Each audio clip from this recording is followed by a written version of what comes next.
Pemirsa, pemerintah diharapkan segera mengambil kebijakan untuk meningkatkan daya beli masyarakat guna menjaga laju pertumbuhan ekonomi karena melemahnya daya beli yang dikhawatirkan bisa mempengaruhi pertumbuhan, mengingat konsumsi rumah tangga merupakan motor utama ekonomi Indonesia.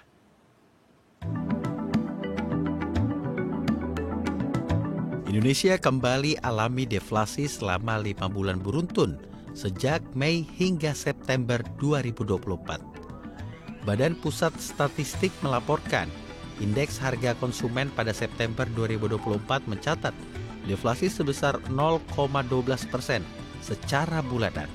Angka deflasi itu makin dalam dibandingkan kondisi Agustus 2024 sebesar 0,03%. Pemerintah bersama Bank Indonesia sama-sama memiliki peran penting dalam menjaga daya beli masyarakat. Pemerintah juga terus berupaya menstabilkan harga pangan, khususnya untuk komoditas yang harganya fluktuatif melalui berbagai cara, seperti operasi pasar, pengaturan impor, ataupun pengembangan pertanian. Selain itu, pemerintah memberikan berbagai insentif bagi pelaku usaha, terutama pelaku usaha mikro kecil dan menengah untuk mendorong investasi dan menciptakan lapangan pekerjaan. Kolaborasi yang baik dan berkesinambungan diharapkan akan bisa menjaga daya beli masyarakat yang merupakan kunci guna mewujudkan ekonomi yang inklusif dan berkelanjutan. Ya, untuk membahasnya kita telah terhubung langsung dengan Dian Wicaksih Arif Tiara selaku Kepala Pusat SSUD UPN Veteran Jakarta. Kita langsung sapa. Selamat siang Mbak Dian, Assalamualaikum. Apa kabar Mbak di sana? Selamat siang, Alhamdulillah baik. Alhamdulillah.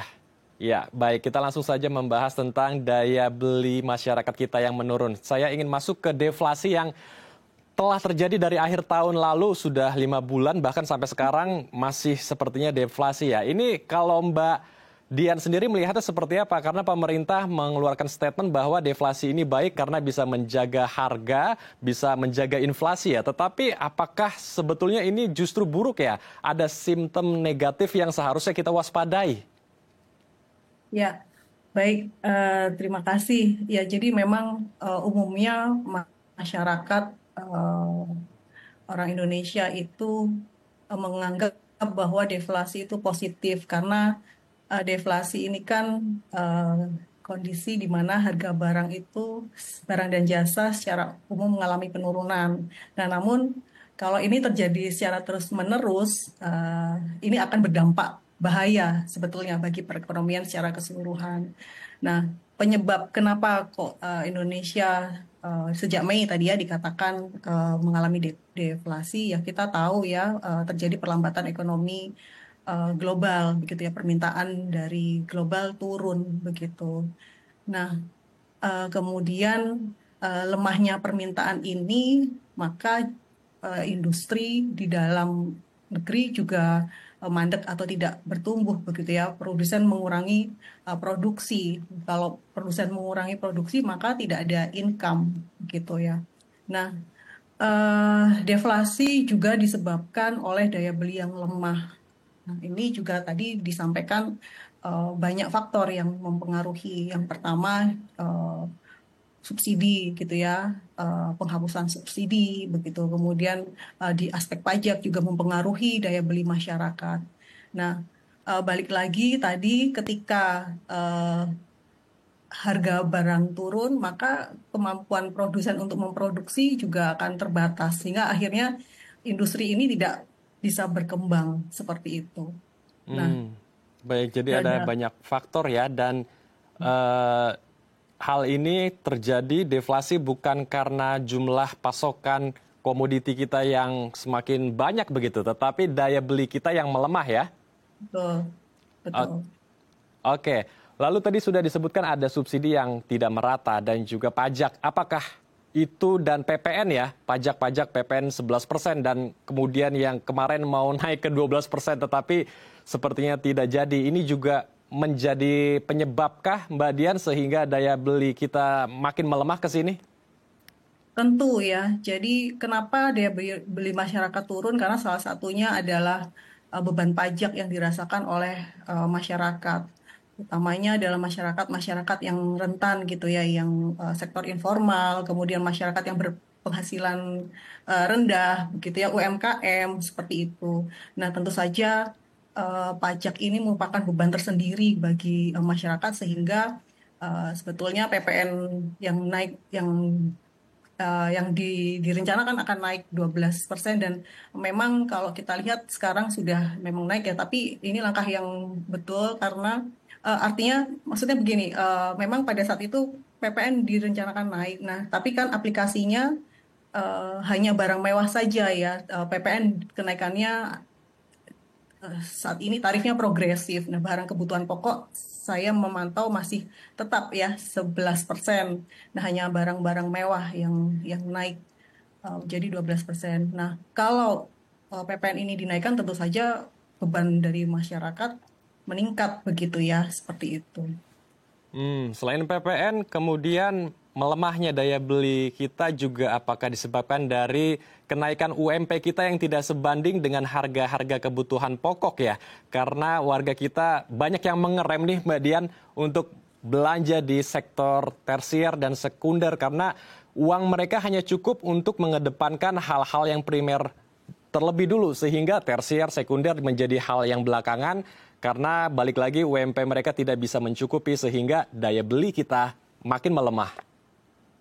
Ya, betul sekali ya. Jadi masyarakat berpenghasilan rendah tentu berusaha untuk menjaga kebutuhan basicnya begitu. Diutamakan untuk memenuhi kebutuhan primernya begitu, sehingga tidak lagi berprioritas untuk konsumsi begitu ya, untuk melakukan konsumtif begitu, sehingga inilah mengapa pemerintah perlu begitu ya memberikan kebijakan atau uh, instrumen untuk menstimulus kembali gitu ya konsumsi dari masyarakat seperti itu.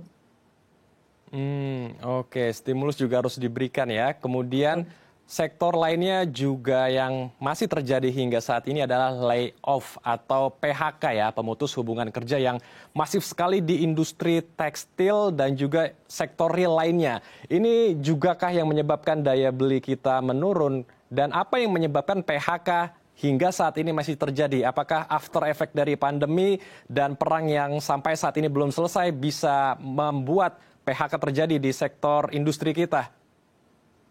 Ya, sebenarnya ini juga dampak buruk dari deflasi ya, yang seperti saya ceritakan tadi di awal bahwa permintaan global itu turun sehingga produsen ini juga seiring dengan beban produksi yang meningkat, dia menahan produksi begitu. Nah, ini bahaya jangka panjang dari deflasi begitu ya. Nah, karena industri tidak berkembang ya, industri yang ada juga tidak berkembang, banyak industri kemudian tutup atau pindah gitu kan ya, Mas ya, sehingga infrastruktur yang ada itu tidak bisa menyerap industri.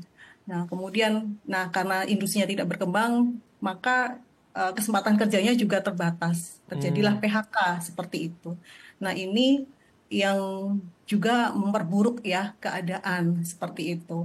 Nah kemudian kalau kita lihat di sektor informal, pekerja informal juga ya tergantung dengan permintaan dari konsumsi dari masyarakat. Jadi itu sepertinya efeknya berlanjut begitu ya, berulang seperti itu, atau maksudnya siklus seperti itu.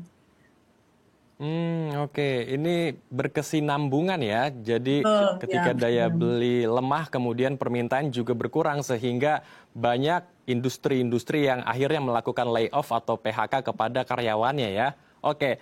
Lalu bagaimana agar menjaga daya beli kita dan industri-industri kita juga bisa tetap berjalan begitu dan di sektor retail juga masih bisa hidup, Mbak Dian. Apa yang perlu dilakukan? Strategi apa yang kira-kira tepat untuk saat ini? ya. Jadi langkah bijak ya pemerintah yang pertama tentu saja perlu menjaga daya beli masyarakat dulu begitu ya. Melalui apa?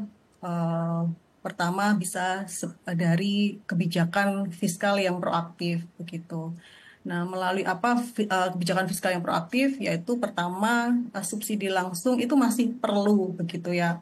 karena subsidi ini asal tepat sasaran gitu ya. Jadi subsidi ini bisa membantu masyarakat yang kelompok rentan tadi yang penghasilan rendah tadi untuk membeli bahan-bahan kebutuhan pokok gitu ya. Terus yang kedua di sisi kebijakan fiskal juga pengurangan pajak menjadi perlu ya, insentif pajak atau pengurangan tarif pajak, penurunan PPh bahkan itu menjadi hal yang sangat perlu begitu ya untuk membantu baik masyarakat maupun industri. Mengurangi beban pajak dari kelompok menengah ke bawah juga semakin penting begitu ya, seperti itu. Sehingga makin banyak porsi pendapatan dari masyarakat ini untuk digunakan sebagai konsumsi begitu. Tidak terlalu banyak porsi dipotong pajak gitu ya. Kemudian perlu lebih ditingkatkan investasi padat karya gitu ya. Pemerintah perlu sekali meningkatkan proyek infrastruktur yang membuka lapangan pekerjaan semakin banyak, terutama di daerah-daerah yang tertinggal ya utamanya. Kemudian juga pemberdayaan UMKM, sektor informal itu sangat perlu diberikanlah kredit atau bantuan ya keuangan modal kepada UMKM sehingga mereka tetap berproduksi tidak mengandalkan hanya karena permintaan sudah turun kan seperti itu. Kemudian perlu sekali didorong UMKM ini akses ke pasar digital yang melalui peningkatan kemampuan kapabilitas dari pengusahanya. Ya. Kemudian ya tentu saja dari kebijakan moneter juga kita bisa ya pemerintah bisa melakukan semacam penurunan suku bunga pinjaman.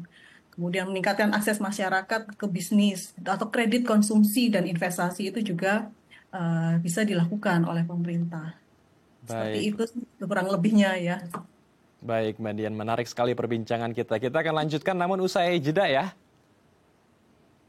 Baik pemirsa, jangan kemana-mana, kami akan kembali usai jeda tetap di Halo Indonesia.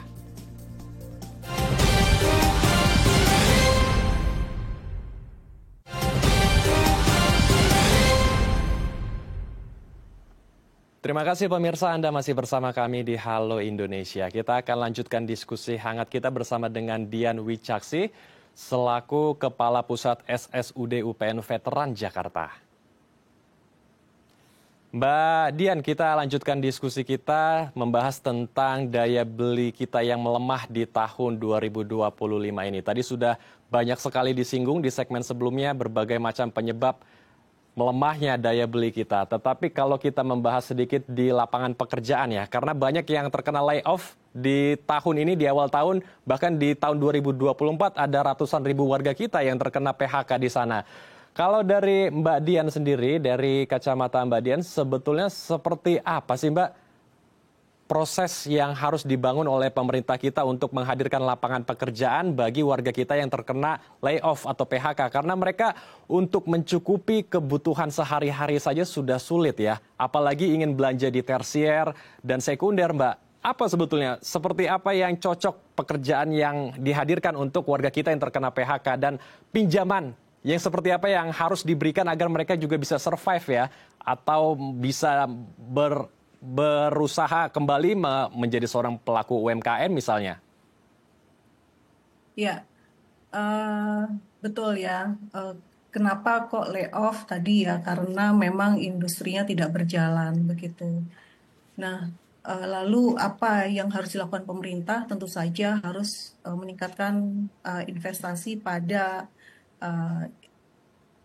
industri atau sektor padat karya seperti yang tadi saya sampaikan, sehingga ketika pemerintah menyediakan hal ini maka akan dapat menyerap banyak tenaga kerja, investasi di padat karya. Salah satunya juga bisa meningkatkan proyek infrastruktur gitu ya, sehingga bisa menciptakan lapangan pekerjaan. Kemudian di samping itu sebetulnya pemerintah juga bisa melakukan insentif atau bantuan kepada sektor informal atau pemberdayaan UMKM. Ini sudah banyak bukti bahwa sektor UMKM menyerap gitu ya, bahkan 90% tenaga kerja di Indonesia itu ada diserap oleh sektor UMKM, sehingga sektor UMKM-nya juga bisa dikuatkan dulu dengan cara apa? Ya, bantuan atau kredit usaha berbunga rendah atau kredit usaha rakyat ya, seperti itu kepada UMKM. Kemudian meningkatkan akses UMKM ini untuk pemberdayaannya ke pasar digital, ya diadakan edukasi, kemudian pelatihan, subsidi teknologi gitu ya, kemudian internet. Kalau di berbagai daerah kan juga akses internet, kestabilan internet juga masih sangat terbatas. Sebenarnya melalui langkah-langkah ini bisa meningkatkan lapangan pekerjaan begitu ya, menurunkan pengangguran seperti itu. Oke, selain kelas middle class atau kelas rendah ya, yang terancam kesulitan di tahun ini, kelas menengah kita juga apakah sebetulnya terancam juga mereka switching dari kelas menengah ke kelas ekonomi lemah karena melihat mereka juga masih kesulitan untuk mencukupi kebutuhan sehari-hari dan ketika ada subsidi atau bantuan sosial, mereka tidak mendapatkan, Mbak Dian. Betul. Lalu seperti apa yang harus dilakukan pemerintah juga kepada kelas menengah agar mereka juga bisa tetap stabil daya belinya? Ya, untuk sektor menengah,